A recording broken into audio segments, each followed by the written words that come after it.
Bonjour, je suis heureux de vous retrouver sur For Change pour un nouveau numéro de Lex Inside, votre émission consacrée à l'actualité juridique.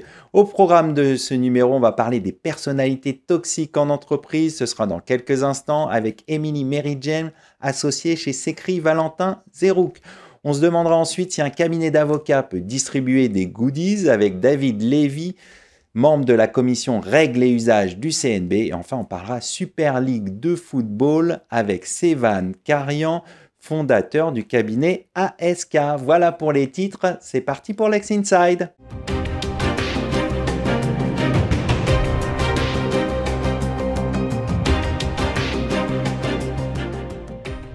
On débute tout de suite ce Lex Inside et on va parler des personnalités toxiques en entreprise avec mon invité Émilie Mary-Jane, associée chez Secri Valentin Zerouk. Émilie, bonjour. Bonjour Arnaud. Qu'est-ce qu'une personnalité toxique ? Une personnalité toxique, d'abord, c'est pas défini par le droit, c'est une personnalité, on va dire, définie par la psychologie. En entreprise, ça peut revêtir plusieurs formes. Soit une personnalité ouvertement toxique, c'est-à-dire quelqu'un d'extrêmement agressif, virulent, qui a des propos déplacés, inadaptés au vu et au su de tous, assez simple à détecter. Mais ça peut être aussi beaucoup plus insidieux. Ça peut être sous une apparence de gendre idéal, quelqu'un qui va être dépourvu totalement d'empathie, qui va être dans la politique mais masqué, donner des ordres, des contre-ordres. Et en réalité, ce deuxième type de personnalité toxique, c'est plutôt quelqu'un qu'on va détecter au travers de la souffrance qu'il génère chez ses collaborateurs. Quelle est la responsabilité de l'employeur vis-à-vis de ces personnes qui créent justement des comportements inappropriés ? Alors, la responsabilité de l'employeur, elle est importante. On peut dire qu'elle est double. D'abord, au titre de l'obligation générale de prévention et de sécurité, l'employeur est tenu d'assurer la santé physique, mais aussi psychique de ses collaborateurs. Donc, si un collaborateur est en souffrance en raison des comportements d'une personnalité toxique de son entreprise, la responsabilité de l'employeur peut être engagée sur le terrain de sa responsabilité civile. Le salarié peut prendre acte de la rupture. Ça peut coûter un peu d'argent, voire beaucoup. La responsabilité peut aussi être engagée dès lors que les agissements de cette personnalité toxique seraient caractérisés de harcèlement moral, voire sexuel. Et dans ces cas-là, on est sur une responsabilité plus spécifique qui peut s'ajouter à la responsabilité générale dont je vous parlais, qui est la responsabilité de l'employeur en termes de prévention des agissements de harcèlement, d'y mettre un terme lorsqu'un comportement de cette nature est porté à sa connaissance, et puis également de sanctions de l'auteur du harcèlement ou du comportement toxique. Il y a des exemples de la jurisprudence ? Alors, on a un exemple assez intéressant récemment qui fait le lien entre ces deux responsabilités, puisque la Cour de cassation, en février, donc c'est vraiment tout frais, a décidé qu'un management nocif et brutal qui crée de la souffrance chez le collaborateur, quand bien même il ne serait pas qualifié de harcèlement moral, puisque le harcèlement répond à des conditions juridiques précises, notamment de répétition, ce comportement, ce management nocif peut entraîner un licenciement pour faute grave. Alors maintenant, venons-en au comportement des RH et des managers vis-à-vis de ces personnalités toxiques. Que doivent-ils faire en termes de prévention et de gestion de ces personnalités toxiques ? Alors, c'est un défi important parce qu'on fait le constat que, alors c'est une généralité évidemment, la plupart des managers ne sont pas formés à manager et peuvent être au mieux maladroits vis-à-vis de leurs collaborateurs et puis au pire ouvertement et manifestement toxiques. Donc il y a un vrai travail à initier de la part des RH pour former ces managers à être dans une communication non violente, respectueuse, empathique, d'écoute active, pour qu'ils puissent manager dans de bonnes conditions leurs collaborateurs, mais aussi, et c'est ce que je recommande à mes clients, une sensibilisation plus générale, pas uniquement vis-à-vis des managers, mais vis-à-vis de l'ensemble des salariés, pour que chacun sache de quelle manière on doit se comporter ou on ne doit pas se comporter en entreprise. Donc ça implique déjà d'en parler, le fait de mettre le sujet sur la table et de ne pas laisser cette problématique comme tabou en dehors du champ de la discussion est un grand pas. Donc Ça veut dire que parlons-en. ça prend la forme de réunions, d'ateliers ? Exactement, donc des communications écrites, pour des questions de preuve, ça c'est ma casquette avocat, mais des ateliers de sensibilisation. Les employeurs peuvent faire intervenir des intervenants extérieurs, des experts, psychologues, avocats, formateurs, coachs, etc. Ça peut être des journées dédiées au bien-être en entreprise, au bien s'entendre en entreprise, au bien communiquer en entreprise. Voilà. Peu importe la forme, l'essentiel c'est la démarche et l'incarnation par la direction des valeurs qu'elle souhaite véhiculer au sein de son entreprise, qui devraient être des valeurs exemptes de toute violence et de toute toxicité. Alors pour terminer, peut-être d'autres conseils au-delà de la formation, de la sensibilisation. Est-ce qu'il y a d'autres actions à faire en entreprise pour éviter d'être confronté ou en tout cas mieux gérer ce type de situation avec des personnalités toxiques? Oui, 2 conseils pour terminer, Arnaud. Le premier, c'est de mettre en place des canaux dédiés. Alors, la loi l'impose dans certains types d'entreprises, mais il est beaucoup plus simple pour un collaborateur de savoir à qui s'adresser, d'avoir un référent dans le CSE, d'avoir une personne en charge de traiter les alertes. Ça facilite la libération de la parole. Ça, c'est le premier point. Et puis, le deuxième point, mon conseil, c'est de ne pas laisser traîner ce type de difficulté. Quand une difficulté émerge, ne la laissons pas sous le tapis. Agir vite. Agir vite, exactement. On va conclure là-dessus. Merci d'être venu sur notre plateau. Avec plaisir.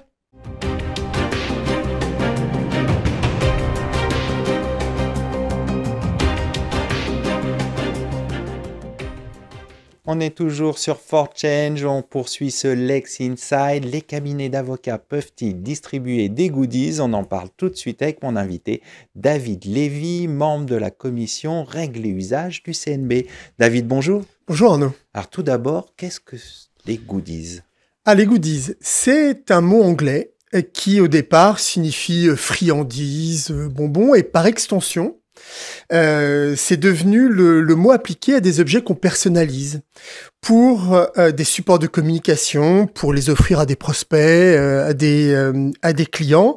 Alors par exemple, ça peut être un stylo, une clé USB, un mug, un t-shirt, une coque de téléphone portable, ou alors les tote bags, les sacs en toile. Et ce qui est important avec les goodies, en fait, et c'est important pour la communication des cabinets d'avocats, c'est l'aspect personnalisation de l'objet et qui permet de faire connaître à la fois le cabinet, la marque du cabinet, la marque avocat, et qui permet donc de véhiculer une image, de véhiculer un message sur ce que fait le cabinet, et donc de manière prolongée, de manière durable. C'est-à-dire que c'est des objets qui vont rester, parce que c'est des objets du quotidien auxquels on va se référer, revenir, et qu'on va réutiliser, et donc ça rentre évidemment de ce point de vue-là, puisque c'est un support de communication dans le cadre de la publicité, de la communication ouverte aux avocats et aux cabinets. Alors, les cabinets d'avocats peuvent-ils distribuer des goodies? Absolument, il y a aucune difficulté, à ça. C'est le Conseil national des barreaux dans un vade-mecum qu'on a republié, qu'on a mis à jour en 2023 sur la communication des cabinets d'avocats, a très spécifiquement, à un moment donné dans le vade-mecum, visé la possibilité de distribuer, de diffuser des goodies. Pourquoi est-ce qu'on est allé sur cette voie-là? Mais pourquoi est-ce qu'on s'est intéressé à la com et à la publicité comme ça?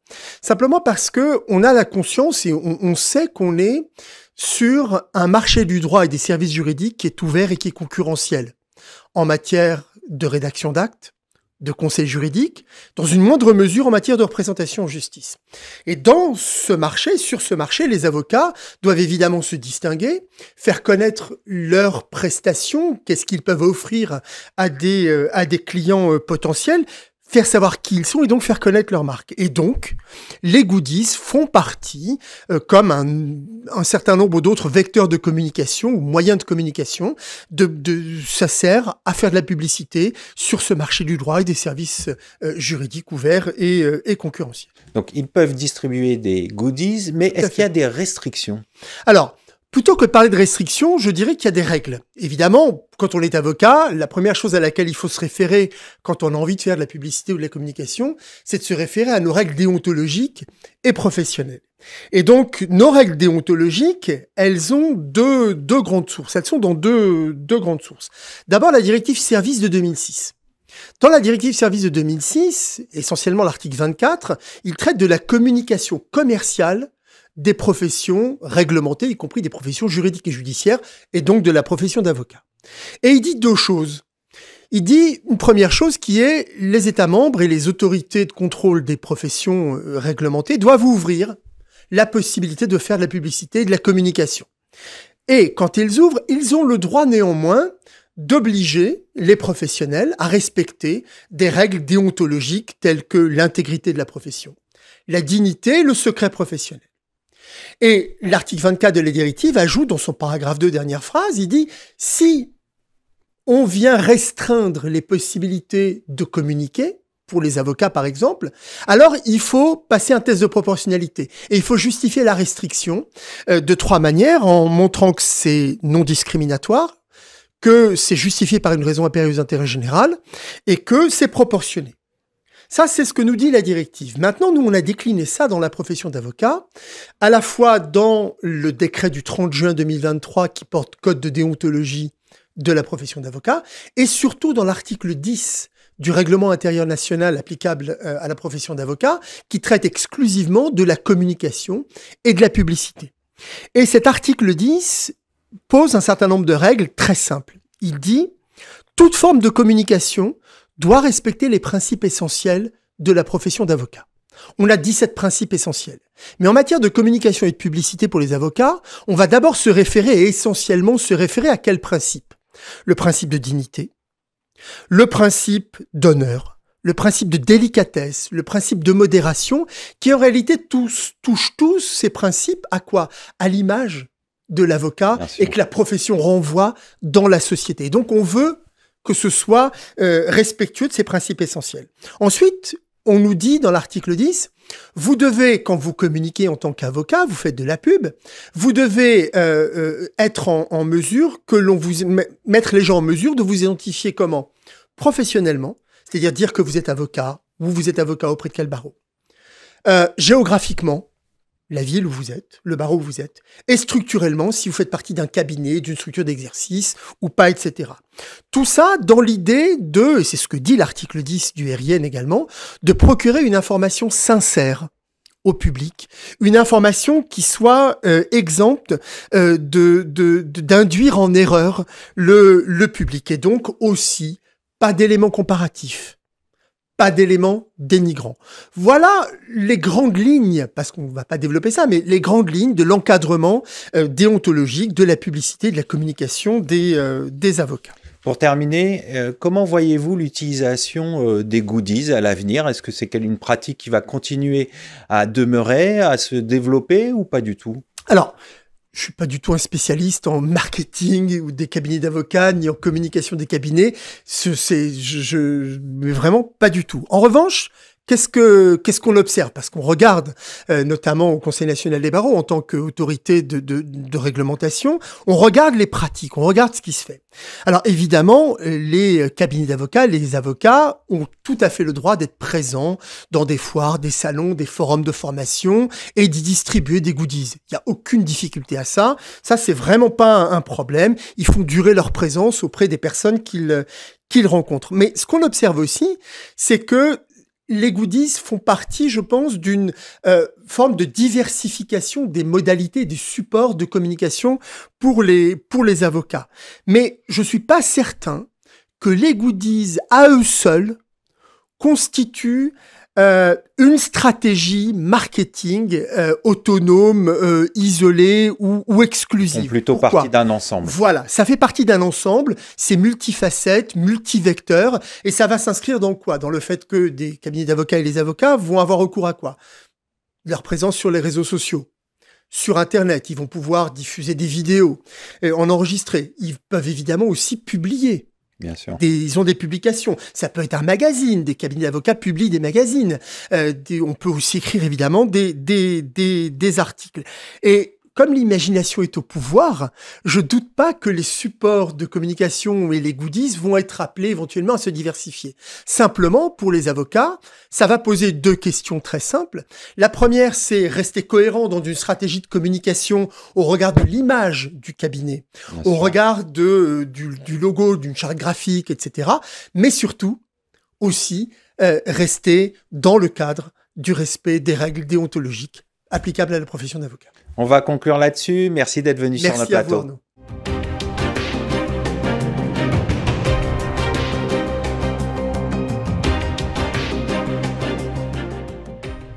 On poursuit ce Lexi Inside. Est-ce que la Super League de football est proche du but? On en parle tout de suite avec mon invité, Sévan Karian, fondateur du cabinet ASK.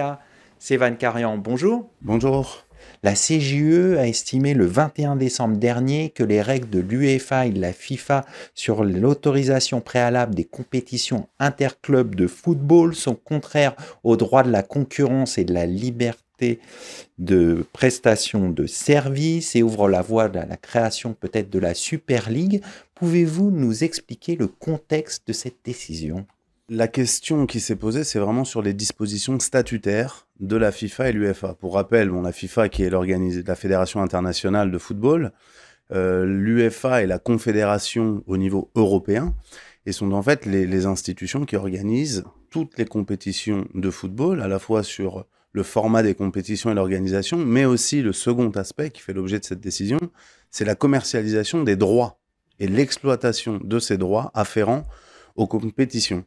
Et donc le contexte, c'est qu'en fait, il y a 12 des plus grands clubs européens, dont le Real Madrid et bien d'autres connus, qui ont annoncé vouloir créer en fait une compétition nouvelle, interclub, qui serait finalement en dehors du cadre des compétitions existantes aujourd'hui au sein de l'UEFA, et qui s'appelait donc la Super League.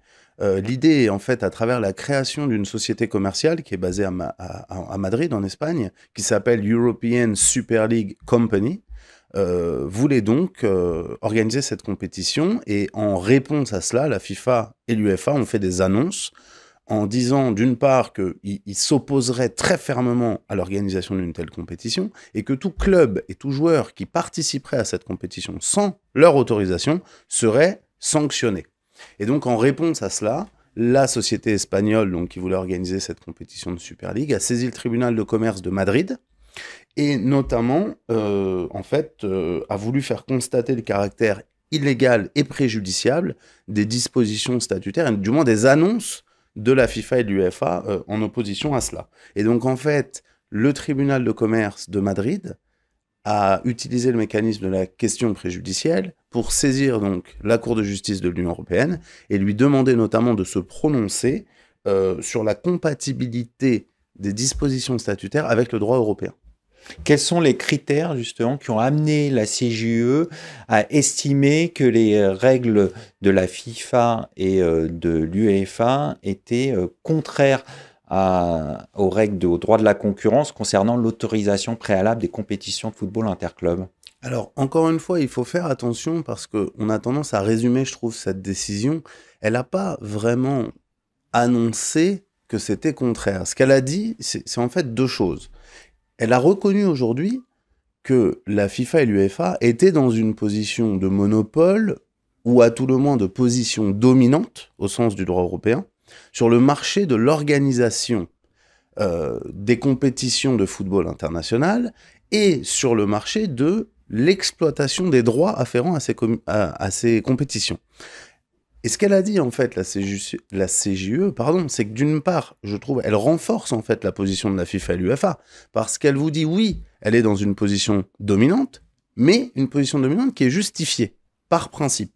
Pourquoi ? Parce qu'on vous dit, finalement, les spécificités du football professionnel, l'importance qu'elle a au niveau culturel, médiatique et économique, justifie finalement qu'il y ait une organisation qui puisse contrôler, chapeauter, coordonner finalement toutes ces règles. Donc sur le principe, la CJUE vous dit que cette position dominante est justifiée. En revanche, elle vient poser la question au regard de deux dispositions en fait du droit de la concurrence. C'est l'article 101 du traité du fonctionnement de l'UE sur les ententes anticoncurrentielles et l'article 102 sur l'abus de position dominante. Et la question en fait qu'elle veut trancher, c'est de savoir si aujourd'hui les dispositions statutaires de la FIFA qui l'autorisent, ou elle s'arroge le droit, on va dire, de donner une autorisation préalable avant toute organisation de compétition, est-ce que cette disposition est conforme au droit européen? Et donc encore une fois, elle vous dit oui sur le principe, mais en revanche, effectivement là où elle donne raison, ou un semblant de raison, on va dire, à la Super League et la société, c'est qu'elle vous dit en revanche, il n'y a pas de critères qui sont suffisamment bien établis dans les statuts de la FIFA et de l'UEFA pour respecter le droit européen. Et En notamment, d'autres termes, il faut que les règles soient plus précises, c'est ça? exactement, si on veut résumer le propos, c'est ça. Alors les critères exacts sont, il faut des critères matériels et il faut des modalités procédurales pour assurer finalement un caractère transparent, objectif, non discriminatoire et proportionné. Ce sont les 4 critères du droit européen. Et donc en fait, encore une fois, la CJUE vient vous dire oui sur le principe pour un système d'autorisation préalable et un contrôle par la FIFA et l'UEFA, mais il y a une absence de garde-fou en fait aujourd'hui dans les statuts de la FIFA qui font que a priori on est contraire au droit européen et donc elle ouvre la porte effectivement à d'autres débats et elle renvoie vers le tribunal de commerce de Madrid qui va devoir juger sur le fond. Alors justement, projetons-nous un peu vers l'avenir. Est-ce que cette Super League, au regard de cette décision, a fait un pas de plus vers la création ou au final, est-ce que c'est un stand-by compte tenu de ce que vous venez de dire? Je pense qu'on est dans un entre-deux. Encore une fois, elle vient renforcer d'une part la position de la FIFA et de l'UEFA pour dire que c'est l'autorité de référence du football mondial. Et il faut passer par un accord, il faut passer par une coordination.